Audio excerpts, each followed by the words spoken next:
Wouhou! Yeah!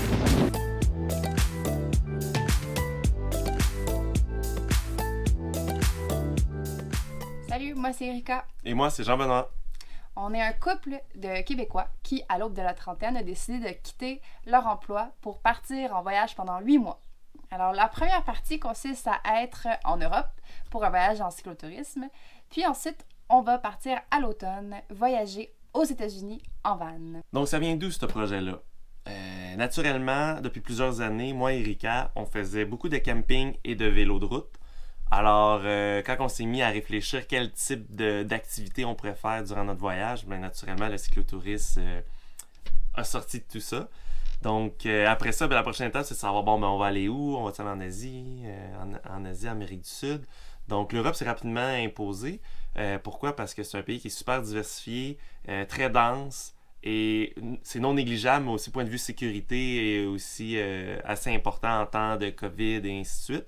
Donc, c'est pour cette raison qu'on a décidé de faire un cyclotourisme en Europe. Alors, comme c'était un projet marquant et important pour nous, on a décidé de le documenter de diverses manières et de regrouper tout le contenu sous le nom d'une simple aventure. Pourquoi une simple aventure?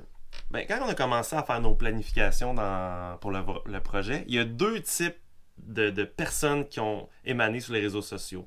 Il y a les premiers groupes de personnes, c'est les aventuriers qui vendent tout ce qu'ils ont ou qui habitent, qui partent dans des voyages de plusieurs années avec des budgets super limitants dans des zones du monde assez intenses. Et puis de l'autre côté, il y a le volet plus les influenceurs qui se font commanditer des voyages qui valent des dizaines de milliers de dollars. Donc là, on est comme, OK, on est un qu'on peut clairement pas se payer, l'autre, c'est beaucoup trop intense à notre goût. Donc nous, on se situe vraiment en plein centre. On fait un voyage de 8 mois, ce qui a un impact assez limité sur notre carrière, à un budget super modeste. Alors nous, on axe vraiment notre voyage de ce sens-là. C'est aventurier, mais simple en même temps. Alors, les préparatifs pour le voyage se sont étendus sur une période de 6 mois. Et ça a été un petit peu plus compliqué que à quoi on s'attendait, étant donné que c'était notre premier voyage en cyclotourisme. Et on a commencé par acheter la liste des équipements qu'il nous fallait. Base layer top. Est-ce que tu vas avoir la même chose avec les deux, ton Smart Wool? Ouais. Aiki, montre-moi donc ton manteau. Ça va, c'est ça? Non, merci.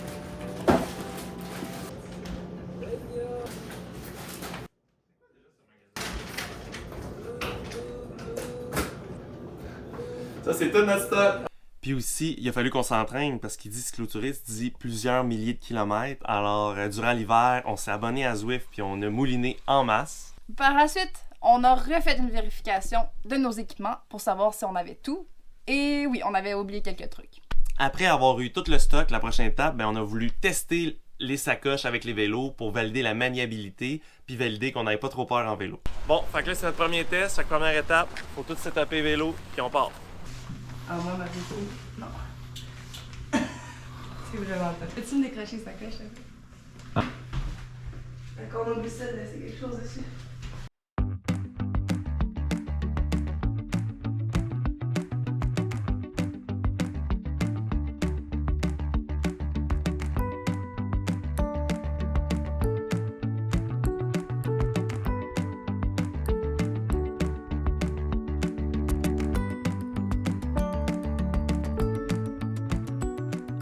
Première fois qu'on l'ose, fait une demi-heure, je suis déjà tanné. Tu vas t'améliorer. Mais on voit qu'on est bien chargé.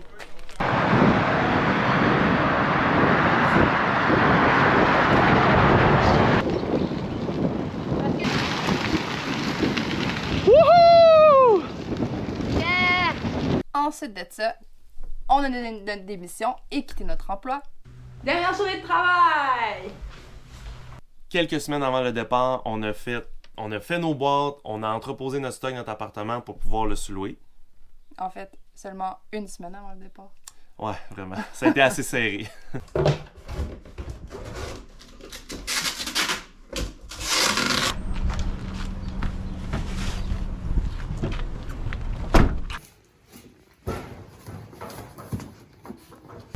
Alors, on a trouvé assez facilement des boîtes pour pacter nos vélos dans l'avion.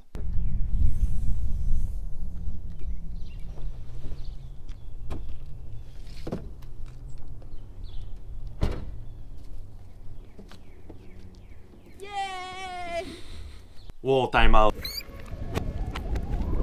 Oui, on a trouvé des boîtes, mais ça a pris legit 7 à 8 magasins pour en trouver. Donc, si vous voulez le faire, peut-être vous prévoir d'avance pour vous éviter de vous retrouver avec une boîte soit trop petite ou soit trop grosse. Après avoir les boîtes, la prochaine étape, ben, c'est démonter les vélos.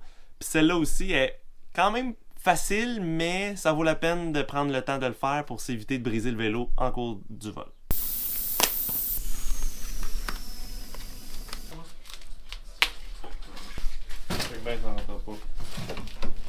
Puis, on a fait nos bagages.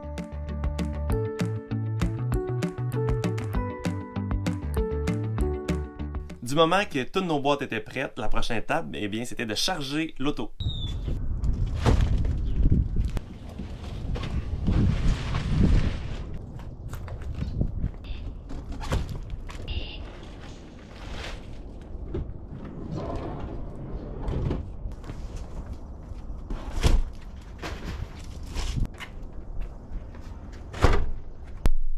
Et finalement, direction l'aéroport. L'aéroport!